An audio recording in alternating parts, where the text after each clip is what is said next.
সবাইকে বিসিএস ব্লুপ্রিন্টে স্বাগতম জানাচ্ছি। হরমোজ প্রণালী না খুললে বিশ্বে দুর্ভিক্ষ কেন আসন্ন? Why a global famine is imminent due to Hormuz strait closure. এই বিষয় নিয়ে আজকে আলোচনা করব। দৈনিক প্রথম আলো পত্রিকায় 6 এপ্রিল 2026 সালে এটি প্রকাশিত হয়েছে।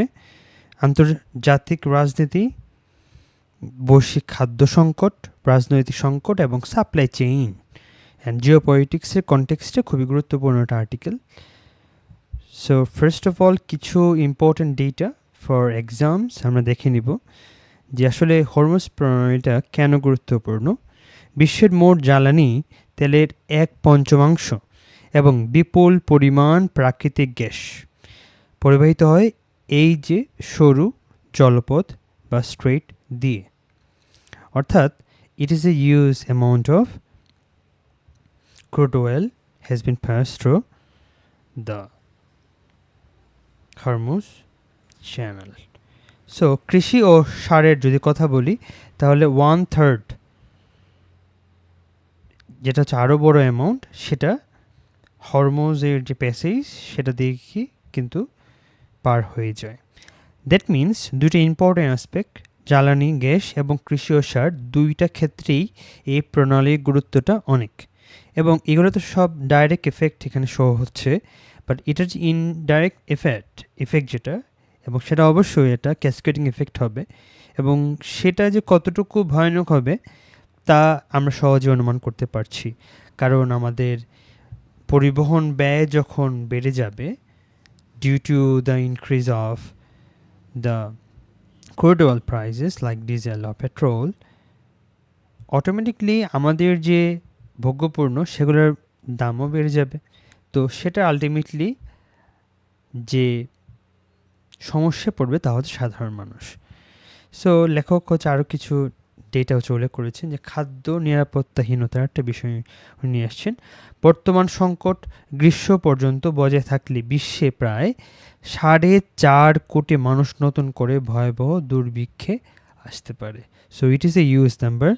পাশাপাশি গ্যাস উৎপাদনে ধস, কাতার ভিত্তিক বিশ্বের সবচেয়ে বড় সমুদ্রবাহী গ্যাস সরবরাহকারী প্রতিষ্ঠান, এর উৎপাদন 20% কমে গেছে। কতটুকু সময়? লাস্ট 3 থেকে 5 বছর সময়ের মধ্যে কিন্তু ড্রপ করেছে। অর্থাৎ একদিকে গ্যাসের সরবরাহ কমছে, কাজে কারণ যদি সাপ্লাই যদি কমে আবার ডিমান্ড যদি বাড়ে, ইকোনমিক্সের ভাষায় যদি বলি, তাহলে প্রাইস অটোমেটিকলি বাড়বে।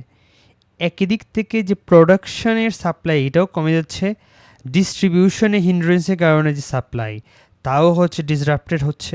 আলটিমেটলি সাপ্লাই তো দুই দিক থেকেই কমছে। আবার অন্যদিকে কিছু প্যানিক বাইং হওয়া, তারপর স্টেটগুলা বেশি করে স্টকে রাখার জন্য ডিমান্ডটাও অনেক বেশি বেড়ে যাচ্ছে। So price hike is a must. So আমরা যদি এই সমস্যাটাকে যদি একটা প্রফাউন্ডলি আমরা যদি অ্যানালিসিস করি তাহলে আমরা বুঝবো যুদ্ধে অনেক সময় জগতের লুকানো বাস্তবতা স্পষ্টভাবে ফুটিয়ে তোলে। তো আসলে কিছু কিছু সমস্যা আমাদের মধ্যে থাকে, আমাদের বৈশ্বিক ব্যবস্থার মধ্যে থাকে, যেটা আসলে ওই সংকটটা না আসলে বোঝা যায় না। যেমন কোভিড-19 যদি না আসতো, আমাদের যে communication related, supply chain related নানা ধরনের প্রবলেমগুলো আমাদের ওয়ার্ল্ডে আছে তা কিন্তু তাকে বোঝা যাইতো না, কিন্তু কোভিড-19-এর কারণে কিন্তু বোঝা গেছে, যার ফলে আমাদের স্বাস্থ্য খাত, আমাদের সরবরাহ শৃঙ্খলের খাত সবগুলোই কিন্তু আস্তে আস্তে ডেভেলপমেন্ট করেছিল। 2019-এর যে আমাদের পৃথিবী ছিল আর কোভিড পরবর্তী যে পৃথিবী, তার মাঝে অনেকটুকু পার্থক্য, একই ধরনের বিষয়টা আমরা লক্ষ্য করতে পারছি। আমাদের হরমোজ যে প্রণালী সেটা যখন বাধাগ্রস্ত হচ্ছে তখন তার উপর। সো আমাদের কিছু ভ্রান্ত ধারণা খণ্ডন হয়েছে। অধিকাংশ মানুষের কাছে হরমোজ প্রণালী কেবল জ্বালানি শক্তির প্রধান ধমনী বা আর্টারি অফ পাওয়ার আমরা বলতে পারি। এটা খুব ইম্পর্টেন্ট। আমরা যদি এই ধরনের আর্টিকেল ইংলিশে লিখি তাহলে আর্টারি অফ পাওয়ার আমরা বলতে পারি। আচ্ছা, হলেও একে কেবল তেল পরিবহনের উৎস হিসেবে দেখলে ভুল হবে। এটা কিন্তু শুধু তেল পরিবহনের উৎস না, কারণ এটার সাথে আরও অনেকটুকু বিষয় আছে, আমাদের এটা খাদ্য নিরাপত্তার সম্পর্ক আছে, আমাদের কৃষি ক্ষেত্রে সম্পর্ক আছে, সব কিছু সম্পর্ক আছে। শুধুমাত্র আমরা যদি ওয়ান ডাইমেনশন থেকে দেখি শুধু জ্বালানি পরিবহনের একটা মাধ্যম, সেটা কিন্তু ভুল হবে। অর্থনৈতিক সংকট বর্তমানের এই অস্থিতিশীল পরিবেশে সামরিক উত্তেজনা অতি দ্রুত অর্থনৈতিক সংকটের বা ইকোনমিক ক্রাইসিসের রূপ নিয়েছে। এই জলপথ আসলে খাদ্য, কৃষি সরঞ্জাম পরিবহনের এক অতি গুরুত্বপূর্ণ করিডোর, যার চূড়ান্ত পরিণতি দেখা যায় সাধারণ মানুষের ডাইনিং টেবিলে। এটাও খুব ইম্পর্ট্যান্ট। লেখক এভাবে উনি উল্লেখ করেছেন। কেন উল্লেখ করেছেন? তা হচ্ছে কারণ যখন একটা খাদ্য যখন তৈরি হয়, অবশ্যই সেটাকে প্রিপেয়ার করতে হয়, রান্না করতে হয়। রান্নার জন্য কী লাগবে? গ্যাস লাগবে, এবং নানা ধরনের আরও জিনিসপাতিগুলো লাগবে। এগুলো কী করতে হয়? পরিবহন করে আসতে হয়। পরিবহনের জন্য আলটিমেটলি আমাদের ডিজেল লাগবে, অথবা অনেক ক্ষেত্রে পেট্রোল লাগবে। সো আলটিমেটলি কৃষিটা তৈরি হওয়ার জন্য, অথবা সেচ যদি আমরা দিতে চাই, সেচ দেওয়ার জন্য, সার দেওয়ার জন্য, প্রতি ক্ষেত্রেই তো আমাদের এই যে আমাদের সার এবং তেলের উপর নির্ভর করা লাগছে। সো এটার কারণে পুরোপুরি দেখা যাবে প্রত্যেকটা খাদ্য দ্রব্যেরই দাম বেড়ে যাবে, তা উৎপাদন হোক অথবা ভ্যালু এডিশন হোক, দুই ক্ষেত্রেই। ইরান, ইসরায়েল ও যুক্তরাষ্ট্রের মধ্যকার এই সংঘাতের ফলে বিশ্ববাজারে সারের সংকট তৈরি হয়েছে, যা কৃষিকাজের স্বাভাবিক মৌসুম বা সিজনাল ডিসরাপশনের তৈরি করতে পারে। সো আঞ্চলিক ঝুঁকির মধ্যে কী আছে? এমন একটি জরুরি অবস্থায় সারের অভাবে বাংলাদেশ থেকে শুরু করে ভারত, জাপানের মতো দেশগুলিও ঝুঁকির মুখে পড়েছে। Hormuz transit initiative.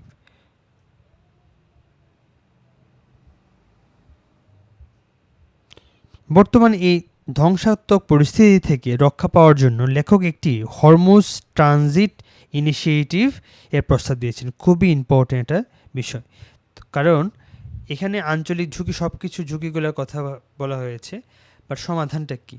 লেখক এখানে সমাধান দিয়েছেন। উনি বলছেন যে এটা হরমুজ ট্রানজিট ইনিশিয়েটিভের খুব বেশি প্রয়োজন। এটি কোনো প্রথাগত শান্তি চুক্তি নয়, বরং যুদ্ধের মাঝেও অন্য ও সার গন্তব্যে পৌঁছানোর একটি আন্তর্জাতিক প্রতিশ্রুতি। অর্থাৎ দুই দেশকেই এইটা ক্ষেত্রে কমিটমেন্ট আসতে হবে, ইরান হোক অথবা যুক্তরাষ্ট্র হোক। আমরা তো বাংলাদেশ নিরপেক্ষ সবসময়, বাংলাদেশ তো কারোর সাথে বৈরিতা রাখতে পছন্দ করে না। আমরা এই জন্যই দুই পক্ষকে আমরা এটা বলবো যে আমরা তো কারো পক্ষে নই, আমরা শান্তির পক্ষে। তো সেক্ষেত্রে আমাদের সাধারণ মানুষের জীবন যাতে বাধাগ্রস্ত না হয়, যাতে খাদ্য নিরাপত্তায় কোনো ধরনের ঝুঁকি যাতে তৈরি না হয়, সেই জন্য আমরা একটা ইনিশিয়েটিভ নিচ্ছি, যাকে আমরা হরমুজ ট্রানজিট ইনিশিয়েটিভ বলছি। সো এখানে আমরা তাদেরকে অনুরোধ করব যে আপনারা একটা ইন্টারন্যাশনাল পলিটিক্যাল কমিটমেন্টে আসেন। তো সেই কমিটমেন্টটা কী হবে মানে এখানে যে ফুড এবং আমাদের ফার্টিলাইজার্স, এই দুইটার জন্য কোনো ধরনের যাতে ডিসরাপশন না হয়, সেটাকে এনশিওর করতে হবে। যেহেতু ইরানও বিপুল খাদ্য আমদানি করে, তাই খাদ্যকে রাজনৈতিক অস্ত্র বা পলিটিক্যাল ওয়াপেন হিসেবে ব্যবহার করা তাদের নিজেদের জন্য আত্মঘাতী হবে। সো এটা ইরানকে আমরা এইভাবে বোঝাইতে পারি যে দেখেন, আপনাদেরও তো অনেক খাদ্য পণ্য আমদানি করতে হয়। সো আপনাদের সিটিজেনদের খাদ্যের যেরকম প্রয়োজন আছে, আমাদের সিটিজেন তো অবশ্যই সেইভাবে খাদ্যের প্রয়োজন আছে। তো সেক্ষেত্রে আমাদেরকে যদি আপনারা মিলে একটা প্যাসেজ তৈরি করে দেন, যেটার কারণে আমাদের যেটা day to day life lead করার জন্য যেটা প্রয়োজন, তা যাতে আমরা খুব সহজেই ইম্পোর্ট করে নিতে পারি। সো অস্থির সময়ে শান্তির যাত্রা পূর্ণ সমাধান দিয়ে শুরু হয় না, বরং শুরু হয় সংযমের মাধ্যমে। জলপথকে সচল রাখাটাই সবচেয়ে বড় সংযম। এই মেসেজটাকে আমাদের তাদের কাছে দিতে হবে যে এই যে অস্থির সময় যে শান্তির যে যাত্রা, তা আসলে পূর্ণ সমাধান যে হয়ে যাবে সেটা তো সম্ভব না। আজকে আর আগামীকালকে ইরান এবং যুক্তরাষ্ট্র বসে বলবে আর কোনো যুদ্ধ হবে না, সব কিছু ঠিকঠাক, সেটা তো সম্ভব নয়। এমনকি যুক্তরাষ্ট্র গ্রাউন্ড ইনভেশনও করতে পারে, আপনার রিসেন্ট ফিউচারে। তো ওই সময় কী হবে? ওই সময় কি আমরা আরও খাদ্য সংকটে ভুগতে চাই? তো ভুগতে আমরা চাই না। তো বরং এই জিনিসটা হচ্ছে ওনাদেরকে বুঝাইতে হবে যে জলপথকে যদি আপনারা সচল রাখেন তাহলেই হচ্ছে একমাত্র আপনাদের যে পলিটিক্যাল ক্রাইসিস সেটা আস্তে আস্তে সলভ হওয়া সম্ভব। সো আমরা এই যে এতটুকু পর্যন্ত পড়লাম, তো এখানে লেখক যেভাবে পুরো বিষয়টাকে উপস্থাপন করেছেন তার একটা কাঠামোগত বিশ্লেষণ হচ্ছে করি। উনি হচ্ছে ফলস কোনো একটা কনসেপ্ট দেন নাই। উনি গ্লোবাল ডিমান্ডটাকে হচ্ছে বুঝিয়েছেন এবং ফাংশনাল ইন্টারডিপেন্ডেন্স হচ্ছে উনি বুঝিয়েছেন যে আমরা যে শুধুমাত্র ইরানের পাশে দিয়ে যাওয়া হরমুজ প্রণালী তার উপর নির্ভর করছি, বিষয়টা কিন্তু ওই রকমও না। বিষয়টা কিন্তু এরকম যে তাদের তো মানে ইরানকেও তো অবশ্যই বিভিন্ন ধরনের খাদ্যপণ্য কিন্তু ইম্পোর্ট করতে হয়। তো সেক্ষেত্রে আমাদেরটা যদি ডিসরাপশন হয় তো ওনাদেরটাও তো ডিসরাপশন হইতে পারে। তো এই জিনিসটা হচ্ছে বোঝানো। অন্যদিকে আমরা যদি ভালো করে সৌদি বা কাতার এসব দেশ থেকে যদি তেল না কিনতে পারি তাহলে আমাদেরকে বাধ্য হয়ে রাশিয়ার দিকে ঝুঁকতে হবে তেল কেনার জন্য। সেটাকে যুক্তরাষ্ট্র পছন্দ করবে? করবে না। তো একই ক্ষেত্রে আমরা ইরানের সাথে আমরা একটা হিউম্যানিটেরিয়ান গ্রাউন্ডে গিয়ে কথা বলতে হবে যে দেখেন আপনাদের সাধারণ মানুষের খাদ্য নিরাপত্তার জন্য আপনারা অনেক খাদ্য আমদানি করেন, আমাদেরও খাদ্য আমদানি করতে হয়, তাহলে আমরা অনুরোধ করছি যে আপনি জিনিসটাকে এভাবে সমাধান করেন। যুক্তরাষ্ট্রকে অনুরোধ করার বদলে যদি যুক্তরাষ্ট্রকে স্বার্থের দিক থেকে ভালো করে দেখানো যায় তাহলে যুক্তরাষ্ট্রের কাছ থেকে ভালো জিনিসটাকে পাওয়া সম্ভব। তো সেক্ষেত্রে যুক্তরাষ্ট্রকে এটাকে বুঝাইতে হবে যে রাশিয়ার যে রেসপেক্টে আমরা যদি ওয়েলগুলোকে পারচেজ করি তো এটা আপনাদের জন্য হচ্ছে ভালো কিছু হবে না, আপনারা জিনিসটা পছন্দ করবেন না। সো আপনারা যাতে পছন্দ যেটা করেন না সেটা আমরা করতে চাই না, এই জন্য আপনারা হচ্ছে যদি এই জিনিসটা খোলার ব্যবস্থা করেন তাহলে আমাদের জন্য বেশ ভালো হয়।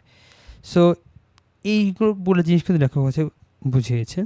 তো শুরুতে তিনি ধারণা খণ্ডন করেছেন। লেখক প্রথমে একটি প্রচলিত ধারণাকে হরমুজ মানেই যে কেবল তেল এটা কিন্তু উনি খণ্ডন করেছেন এবং বিষয়টিকে খাদ্য সারের মতো মৌলিক চাহিদার সাথে যুক্ত করে একে গুরুত্বপূর্ণ বিশ্বজনীন রূপ দিয়েছেন।